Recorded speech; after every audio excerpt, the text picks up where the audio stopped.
जय श्री राम। तो आज की वीडियो में हम करेंगे मैथ के सेट 4 का पार्ट 2। तो पार्ट 1 में हमने यहाँ तक 6 के डाटा क्वेश्चंस कर लिए थे। ओके, अगर आपने नहीं देखा तो जाके देख लीजिए। अब जो पार्ट 2 है उसमें क्वेश्चन नंबर 7 के क्या है से हम शुरू करेंगे। क्वेश्चन है कि सिद्ध कीजिए आव्यूह ये है समीकरण ए square minus 5a plus 7i को संतुष्ट करता है और जो है इसकी सहायता से ए इनवर्स ज्ञात कीजिए। ओके, सो आव्यूह है मेरे पास ए बराबर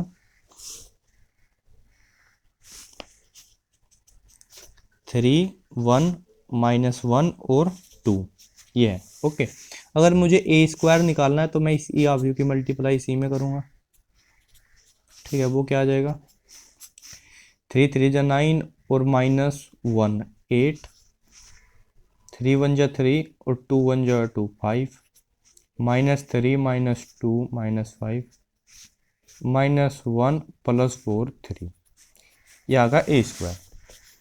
अब हम उस इक्वेशन की LHS ले लेते हैं, वो है ए square minus 5a plus 7i।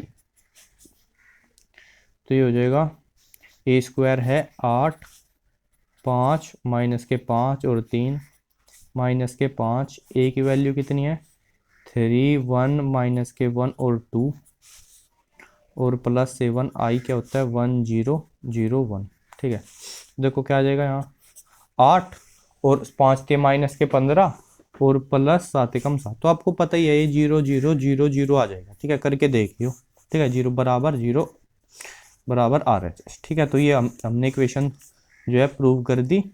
ठीक है, यानी ए square minus 5a plus 7i बराबर क्या है 0। अब क्या करते हैं, दोनों साइड ए इनवर्स से मल्टीप्लाई कर लेते हैं। ठीक है, ए इनवर्स से दोनों ओर गुणा करने पर। ठीक है, तो ए इनवर्स से मल्टीप्लाई करेंगे, A inverse A square minus 5 A inverse A plus 7 A inverse I equal to 0 में तो मल्टीप्लाई करने से 0 हो जाएगा। तो देखो ए इनवर्स की ए स्क्वायर में मल्टीप्लाई करेंगे तो ए बचेगा खाली। ठीक है, -5 ए इनवर्स की ए में मल्टीप्लाई करेंगे तो आई बचेगा और इधर ए इनवर्स की आई में मल्टीप्लाई करेंगे तो ए इनवर्स बच जाएगा बराबर 0। ए इनवर्स हमें निकालना है तो इसको इधर ले जाएंगे, 7 ए इनवर्स बराबर हो जाएगा 5i माइनस ए। ठीक है, अब लिख लेते हैं 5i की वैल्यू क्या होती है 1 0 0 1 और माइनस ए की वैल्यू क्या है, ए की है 3 1 और माइनस के 1 2। तो हो जाएगा यहाँ 5 में से 3 जाएंगे तो 2 हो जाएगा, यहाँ 0 तो -1 हो जाएगा, यहाँ 0 है और माइनस माइनस प्लस का 1 हो जाएगा और यहाँ 5 1 जा 5 और -2 तो 3 हो जाएगा। ये हो जाएगा 7 ए इनवर्स की वैल्यू। ए इनवर्स निकालना है तो 7 डिवाइड में आ जाएगा यानी 1/7। ओके, सिंपल सी चीज़ है नहीं। तो ये क्वेश्चन हमें करना था। अब नेक्स्ट क्वेश्चन क्या है, नेक्स्ट क्वेश्चन देखते हैं। वो ये है कि सिद्ध कीजिए कि एक शंकु के अंतर्गत महत्तम वक्रपृष्ठ वाले लंबवृत्तीय बेलन की त्रिज्या शंकु की त्रिज्या की आधी होती है। ओके ओके, यहाँ देखो ये क्वेश्चन जो है मैंने कम्युनिटी पोस्ट में भी डाला था एक बार करके। तो देखो ये जो है, बट आज वीडियो बना देते हैं इसकी। तो ये एक शंकु है मेरा और शंकु के अंदर क्या है, ये बेलन बना हुआ है। ठीक है, जो ये देखो ये कई लोगों को ये एच लग रहा होगा पर इसका मतलब है यहाँ से यहाँ तक की दूरी। ठीक है, यहाँ से यहाँ तक की दूरी जो है ये इसकी आर है, छोटी जो स्मॉल आर है, यानी कि जो बेलन बना है उसके आधार की त्रिज्या है स्मॉल आर, और जो यहाँ से लेके यहाँ तक की दूरी है पूरी, ठीक है, वो है बड़ा आर। ठीक है, यानी वो है शंकु के आधार की त्रिज्या। ओके, ऐसे ही जो यहाँ से लेके यहाँ तक की दूरी है एच स्मॉल एच, वो है बेलन की ऊंचाई, और जो यहाँ से लेके यहाँ तक की पूरी बड़ी एच है वो है शंकु की ऊंचाई, और ऊपर जो ऊंचाई बच जाएगी वो बच जाएगी h माइनस एच। दोबारा से, स्मॉल आर है बेलन के आधार की त्रिज्या, बड़ा आर है शंकु के आधार की त्रिज्या, स्मॉल एच है बेलन की ऊंचाई और जो बड़ा एच है वो है शंकु की ऊंचाई। आई होप यहाँ तक का क्लियर हो जाएगा। और ऊपर जो है बच जाएगी ऊंचाई बड़े एच में से छोटा एच घटा के। अब देखो यहाँ एक छोटा त्रिभुज बन रहा है, ये ABC जिसका ये जो ऊंचाई है उसकी h माइनस एच है और आधार है r। ठीक है, ये छोटा त्रिभुज है ABC। ठीक है, ऊंचाई इसकी h माइनस एच और जो आधार इसका वो कितना है, स्मॉल r है। ऐसे ही एक ये बड़ा त्रिभुज भी है। ठीक है, ADE, ये वाला बड़ा त्रिभुज है। तो बड़े त्रिभुज की ऊंचाई है h। ठीक है, क्योंकि शंकु है ये तो पूरा का पूरा। ठीक है, और इसके जो आधार है वो क्या है, r। अब ये देखो, ये जो एंगल ए है इन दोनों में कॉमन है। ठीक है, सेम एंगल है। और ये एंगल क्या होगा, दोनों में 90 डिग्री का होगा। तो दो एंगल इक्वल हो गए तो तीसरा एंगल तो इक्वल हो गई। तो यानी ये दोनों त्रिभुज क्या होंगे, ये दोनों त्रिभुज, त्रिभुज ABC व त्रिभुज ADE, ये दोनों त्रिभुज क्या होंगे, समरूप होंगे। ठीक है, और अगर समरूप होंगे तो समरूप त्रिभुजों में क्या होता है, उनकी भुजाओं का अनुपात समान होता है। तो h माइनस एच अपॉन ये बड़ा h बराबर होगा स्मॉल r बटे बड़ा r। ओके, यहाँ पर हमने ये लिख भी रखा है h शंकु की ऊंचाई, r जो है शंकु की त्रिज्या, h स्मॉल h बेलन की ऊंचाई, r इसकी त्रिज्या। ओके, तो हमने इनकी भुजाओं के अनुपात बराबर रख दिए। ठीक है, अब इस h की मल्टीप्लाई इधर कर दी, फिर इसको इधर लेकर गए, इस माइनस h को इधर प्लस h ले आए। ठीक है, तो कुल मिला के हमने क्या किया, यहाँ से बेलन के लिए की जो ऊंचाई है स्मॉल h उसकी वैल्यू निकाल ली। ठीक है, फिर हमने कहा कि बेलन का वक्र पृष्ठ का फॉर्मूला होता है s बराबर 2πRh। ओके, और उसमें इस स्मॉल h की वैल्यू रख पुट कर दी 2πR। कैसे, स्मॉल h की वैल्यू है h into R minus R upon R. Okay, तो यहाँ से ये r जो है लिख लिया 2πh अपॉन आर, ये सब क्या कॉन्स्टेंट है। और इस स्मॉल r की मल्टीप्लाई अंदर कर दी, स्मॉल r की इसमें कोष्ट ब्रैकेट में मल्टीप्लाई कर दी, तो R R minus R square, ये हो गया बेलन का वक्र पृष्ठ। अब इसका क्या करा हमने, r के सापेक्ष अवकलन कर दिया। ठीक है, तो ये तो बाहर तो सारा कांस्टेंट है, इधर r का अवकलन 1 होगा और आर स्क्वायर का 2r हो गया। फिर हमने कहा कि उच्चतम या निम्नतम मान के लिए जो अवकलन होगा ds अपॉन dr वो 0 होगा। ठीक है, तो इसकी को हमने 0 रख दिया। यहाँ से मेरा क्या आ गया, r minus 2r equal to 0, या r बराबर r अपॉन 2। या यूँ कहे कि जो हमने वैल्यू आ गई कि उच्चतम या निम्नतम मान के लिए जो बेलन के आधार की त्रिज्या है वो शंकु के आधार की त्रिज्या की आधी है। ओके, ये हमें प्रूव करना था। दूसरी चीज हमने जो है D square S upon D R square निकाला, वो निगेटिव आया। इसका मतलब क्या हुआ, इसका मतलब कि जो एस है मेरा उच्चतम है। ठीक है, तो क्वेश्चन के अकॉर्डिंग मेरे को सिद्ध करना था कि महत्तम वक्र पृष्ठ वाले लंबवृत्तीय बेलन की त्रिज्या शंकु की त्रिज्या की आधी होती है। तो वही हमने प्रूव किया, एस जो है उच्चतम हमने दिखा दिया। ठीक है, द्वितीय अवकलज से, और जो शंकु के त्रिज्या की आधी आई है बेलन के आधार की त्रिज्या। ठीक है, एक बार दोबारा से पूरा क्वेश्चन देख लीजिए।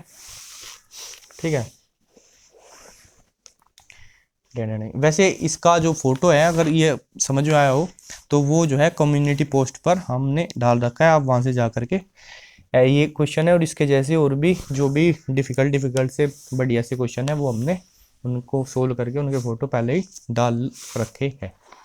ठीक है, अब देखो नेक्स्ट क्वेश्चन जो है मेरा, ये नेक्स्ट क्वेश्चन आव्यूह की 3 समीकरण है। तो इस क्वेश्चन जो है ये ऐसा क्वेश्चन लगभग हर सेट में हमें मिल रहा है, मतलब सेम ये नहीं बट ये आव्यूह का हमें पता है। इसकी जो है आव्यूह के हम इक्वेशन बनाएंगे, आव्यूह ए एक्स बराबर बी, और एक्स निकालने के लिए एक्स वाई जेड जो आव्यूह होगा वो हो जाएगी ए इनवर्स बी। ठीक है, ए इनवर्स निकाल लेंगे, उसकी ये बी आव्यूह होगा, इसमें मल्टीप्लाई करके वहाँ से एक्स वाई जेड की वैल्यू आ जाएगी। तो आई होप कि इसका कॉन्सेप्ट आपको पता ही होगा। ठीक है, अगर यही पर्टिकुलर क्वेश्चन आपका नहीं हुआ सोल्व तो आप बताना जो है कमेंट में। ठीक है, हम कर देंगे, पर ये मतलब ये इसमें कुछ अलग नहीं है। ठीक है, हर एक सेट में इसी की तरह के जो है आव्यूह के सवाल है हमारे। ठीक है, जैसे पिछले सेट में भी था, ये रहा। ठीक है, अब ये अगला क्वेश्चन देखिए, ये है integration 0 to π/2 log cos x dx। तो एक सेकंड सुनिए, हमें पता है कि ये जो है i equal to 0 to π/2 log cos x dx, अगर मैं इसमें परगुण लगाऊंगा और x की वैल्यू मैं π/2 माइनस एक्स लिख सकता हूँ, तो i की वैल्यू क्या हो जाएगी 0 to π/2। ठीक है, log cos, इसको इक्वेशन 1 बोल लेंगे, x की value π/2 minus x dx। Okay, और ये हो गया 0 to π/2 log cos π/2 minus x, ये हो जाएगा साइन एक्स और dx। ठीक है, तो यही i की वैल्यू है नहीं। अब हमें पता है हम इन दोनों इक्वेशन को जोड़ेंगे आगे जैसे जैसे करते हैं। क्यों? क्योंकि क्योंकि सेम क्वेश्चन हम जो है सेट 2 में कर चुके हैं। 0 to π/2 log sin x dx, देखो वही बन गया नहीं आई की वैल्यू, यहाँ भी 0 to π/2 log sin x dx same है, उसको हम cos x बनाते हैं दोबारा, फिर इन दोनों को जोड़ते हैं। तो ये क्वेश्चन भी हम जो है पहले सेट में सोल्व कर चुके हैं। तो अगर क्वेश्चन से रिपीट हुए तो हर एक सेट में उनको बार बार करना वो तो इम्पोर्टेंट नहीं, अगर हम पिछले सेट देख लेंगे तो वो हमारे हो ही जाएंगे वहाँ से। ओके ओके, तो ये अब आखिरी क्वेश्चन बचा है हमारा, सारे ऐसे निपटा दिए, यहाँ हो रहा है वहाँ हो रहा है करके। तो निम्न विरोधों के अंतर्गत z बराबर x प्लस 2y का अधिकतमीकरण कीजिए। ठीक है, दो इक्वेशन दिए, x plus Y smaller than और equal to 1 minus x plus Y smaller than equal to 0। ठीक है, और x equal greater than 0। Okay, तो हमें क्या करना है, z बराबर कितना भैया x प्लस 2y है, इसका अधिकतमीकरण करना है। ठीक है, ए समीकरण क्या है मेरी, x plus Y smaller than equal to 1 और minus x plus Y smaller than equal to 0। तो इन समीकरणों को समीकरण के रूप में लिख के इनकी रेखा हम खींचेंगे, x प्लस वाई बराबर 1, ऐसे समीकरणों को समीकरण बना लेते हैं, माइनस एक्स प्लस वाई बराबर 0 या फिर y बराबर x। ओके, ये होगी। तो अब इनका ग्राफ खींचना मेरे को, ये x एक्सिस और ये y एक्सिस। तो x प्लस वाई बराबर 1 का खींचना है, तो मैं y को 0 बोल लूँ तो x की वैल्यू क्या आएगी, 1 आएगी। तो यहाँ बिंदु होगा 1 और 0। ठीक है, और जो है y को x को 0 बोल लूँ। ठीक है, देखो इस पूरी लाइन पे x एक्स पे y 0 होता है और इस पूरी y एक्स पे x 0 होता है, तो x को 0 बोल लूँ, y की वैल्यू क्या आ जाएगी 1। तो यहाँ बिंदु क्या हो जाएगा, यहाँ बिंदु हो जाएगा 0 और 1। ठीक है, इन दोनों से होके जो है मेरी रेखा गुजरेगी। ऑलराइट, अब जो है हम ये इस रेखा ने, क्योंकि ये एक्चुअली लाइन की इक्वेशन तो है नहीं, ये तो ऐसे ही का है, तो इसने इस पूरे 2D स्पेस को दो हिस्सों में बांट दिया, एक इस रेखा के ऊपर का, एक इस रेखा के नीचे का। हमें दो और प्रतिबंध है, x greater than equal to 0 और y greater than equal to 0, यानी हमें जो है पॉजिटिव में ही लेना है। ठीक है, तो ये क्वाड्रेंट पॉजिटिव और ये भी इधर, मतलब पहले क्वाड्रेंट में, मतलब अब मेरे पास एक तो ये जो है ये एरिया है, एक जो है इसके ऊपर का एरिया है, तो उन दोनों में से कौन सा लेना है वो यहाँ इससे डिसाइड होगा। अगर मैं x की वैल्यू 0 रखूँ, y की वैल्यू 0 रखूँ, तो 0 इज स्मॉलर देन या इक्वल टू 1। हाँ, ये बात सही है। ठीक है, तो यानी मूल बिंदु जो है इसमें कवर होना है। ठीक है, तो हमें इसके नीचे का एरिया लेना पड़ेगा। दूसरी लाइन क्या है, y इक्वल टू एक्स है। ठीक है, y इक्वल टू एक्स, तो y इक्वल टू एक्स, तो लाइन क्या होती है हमेशा जो है मूल बिंदु से होके जाती है, वो भी 45 डिग्री का एंगल बना के। ठीक है, अब इसकी समीकरण में देखो, अगर मैं x की वैल्यू 0 रखूँ, y की वैल्यू 0 रखूँ, स्मॉलर देन 0। ठीक है, तो वो क्योंकि ये तो खुद मूल बिंदु से ही होके जा रही है, तो मूल बिंदु से तो डिसाइड करना नहीं इसको 0 रखूँ 0 रखूँ। ठीक है, इस लाइन के या तो हमें इधर का एरिया लेना होगा या इधर का एरिया लेना होगा। ठीक है, तो अगर इसमें 0 1 पॉइंट रखे हम, ठीक है 0 और 1, यानी x की वैल्यू 0 और y की वैल्यू 1 रख दूँ। ठीक है, x की 0 y की 1, तो 1 स्मॉलर देन इक्वल टू 0। देखो x की 0 रखी, y की 1 रखी, तो 1 स्मॉलर देन इक्वल टू 0। क्या ये बात सही है? ये बात सही नहीं है। ठीक है, यानी ये एरिया नहीं लेना। अगर मैं x की 1 और y की 0 रखूँ, तो x की 1 रखी तो -1 और y की 0 है स्मॉलर देन इक्वल टू 0। ये बात सही है बिल्कुल। तो इस लाइन के मेरे को नीचे का एरिया लेना है। ओके, अब ये 3 पॉइंट मेरे को मिल गए, एक ये और एक ये तीसरा। ठीक है, ये 3 एक्सट्रीम पॉइंट्स है। अब ये तीसरा पॉइंट निकालने के लिए मेरे को इस लाइन का और इस लाइन का पॉइंट ऑफ इंटरसेक्शन देखना पड़ेगा। ठीक है, ये एक लाइन है x plus Y equal to 1, दूसरी लाइन है y इक्वल टू एक्स, तो y की वैल्यू x पुट कर देंगे, तो x plus X equal to 1 यानी 2x इक्वल टू 1 यानी x इक्वल टू 1/2 और y इक्वल टू एक्स के तो पॉइंट आ जाएगा 1/2 और 1/2। ठीक है, तो 3 पॉइंट आ गए मेरे पास। ठीक है, उन पे z की वैल्यू निकालनी है मेरे को। ठीक है, मतलब ये जो है z को यहाँ लिख देते हैं। पहला पॉइंट जो है वो है 0 0, दूसरा पॉइंट है 1 0 और तीसरा पॉइंट है 1/2 और 1/2, ठीक है। और z बराबर क्या है मेरा, z बराबर है x प्लस 2y। तो इस पे तो आंसर क्या आ जाएगा, 0 आ जाएगा। इस पे आ जाएगा 1, ठीक है, और इस पे आ जाएगा 1/2 और प्लस 2 इंटू 1/2 1 यानी 3/2, ठीक है। और यही क्या है, मैक्सिमम वैल्यू है। ओके, तो ये हो गया मेरा इसका आंसर।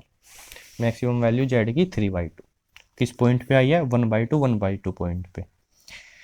तो ऐसे मेरे को इसको सोल्व करना था, ठीक है जी।